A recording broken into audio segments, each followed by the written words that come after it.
Oligui Nguema, qu'on le veuille ou non, c'est le titre de la chronique de Shamsuddin Badaro que nous allons découvrir sur ce plateau avec lui-même, Shamsuddin Badaro. Bien le bonjour. Bonjour à vous, Latifat Korinou. Alors, cette chronique était donc à la fausse manchette du rôle du quotidien La Guérite et nos amis internautes sont donc impatients de connaître son contenu. C'est exact, Latifat Korinou, merci. Amis internautes de Guérite TV Monde, bonjour. Au Gabon, Brice Clotaire Oligui Nguema est dans les standing blocks pour la course à la présidentielle du 12 avril 2025. C'est un secret de polichinelle. Pour en arriver là, le président de la transition et ancien patron de la garde républicaine a dû donc déposer son paquetage de général de brigade pour se mettre dans la peau d'un civil. En bon légaliste, Brice Clotaire Oligui Nguema s'est donc conformé à l'une des exigences de la loi électorale gabonaise, sollicitant ainsi une mise en disponibilité de l'armée, ce que le ministère de la Défense a donc prouvé. J'irai en indépendant, avait-il laissé entendre, mettant en place par la suite une plateforme, le rassemblement de Batiche Barnière, sur laquelle il va donc officiellement à la conquête du fauteuil présidentiel.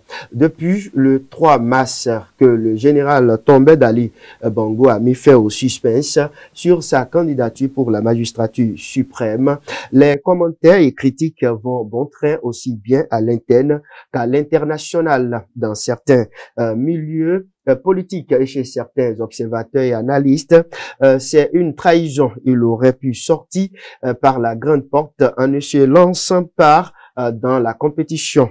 Eh bien, et bien d'autres inutilité dans un contexte où, d'une part, sur le continent, des chefs d'État démocratiquement élus remettent en cause leur serment, piétinent violemment la Constitution sur la base de laquelle ils ont été portés au pouvoir, procèdent à la dissolution d'institutions stratégiques de la République, n'organise pas régulièrement l'élection présidentielle, profère des menaces à des missions dépêchées à cet effet par des organisations communautaires qu'ils ont pourtant dirigées et au nom desquelles eux-mêmes ont pris position contre les pairs qui se seraient retrouvés en marge de principes démocratiques et dans un contexte où d'autre part des frais d'âme arrivés au pouvoir presque dans les mêmes conditions, il y a 4 ou 3 ans, sont encore dans l'incertitude d'organiser des élections pour tourner la page du régime militaire ou junte. Il convient tout de même de féliciter et d'encourager le général qui a conduit la transition au Gabon.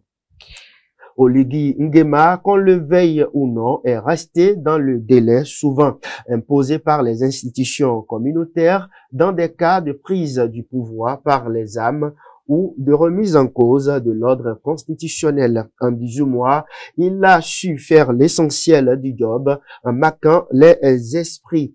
Oligui Nguema, qu'on l'aime ou pas, il a réussi en très peu de temps à restaurer l'image autrefois d'un Gabon grabataire, chancelant à la limite honteux comme en excuse sur le plan diplomatique. C'est une offensive qui a été observée à l'instar de la jeunesse et de la vivacité qui caractérise le président quinquagénaire de la transition.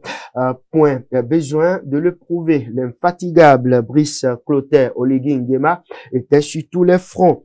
Un vrai homme de terrain au quotidien, il était au contact et à l'écoute de ses concitoyens et même des autres nationalités vivantes gabonaises.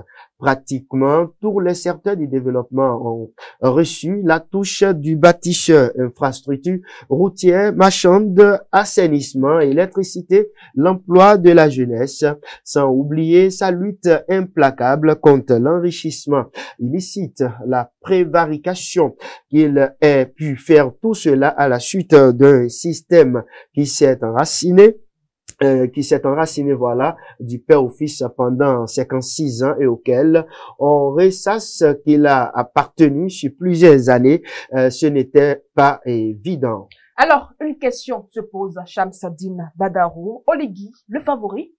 Latifat Korenou, c'est donc à juste titre qu'aussitôt après l'officialisation de sa candidature à l'élection présidentielle du 12 avril prochain, Brice Clotaire Oligui Nguema reçoit du soutien d'un peu partout sur le territoire gabonais et de l'étranger. Il ratisse l'âge plusieurs partis politiques, dont celui de l'oncle d'Ali Bongo, Jean Boniface Assélé, appelle à voter pour le candidat du mouvement, le Rassemblement des bâtisseurs.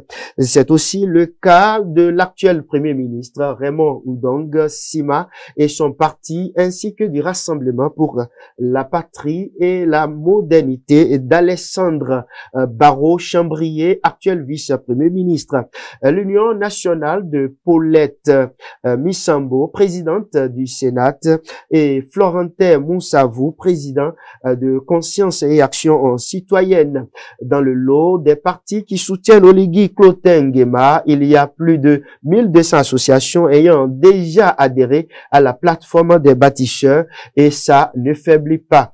Ce 8 mars, jour où le président de la transition déposait sa candidature au ministère de l'Intérieur au Gabon, un de ses admirateurs l'adoubait en direct sur une émission depuis le Bénin, précisément la capitale Porto Novo. Oligui, c'est mon candidat, mais au-delà, c'est le bâtisseur que j'attends pour le Gabon. C'est réjoui le consultant en communication politique et en économie fondamentale, Dr Bertin Kouvi, dans la même veine, de passage à Cotonou quelques jours après, le consul honoraire du Bénin au Gabon, interviewé, a salué l'avènement de cette candidature du général président. La candidature de notre président de la transition est la bienvenue. Regardez ce qu'il fait aujourd'hui dans le social, n'en parlons pas, l'aménagement des routes, l'éducation, la santé. Vraiment, c'est un homme qui est au fou et au moulin, avait donc déclaré le consul honoraire Yessoufou ou Maroya.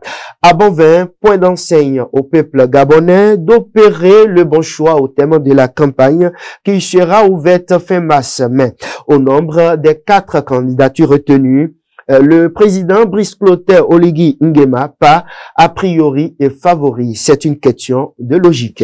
Merci à vous, Shamsa-Din Badarou. Mesdames et messieurs, c'est terminé. C'était donc le contenu de la chronique de Shamsa-Din Badarou, titrée Oligui Nguema, qu'on le veuille ou non. Merci de nous avoir suivis et à très vite.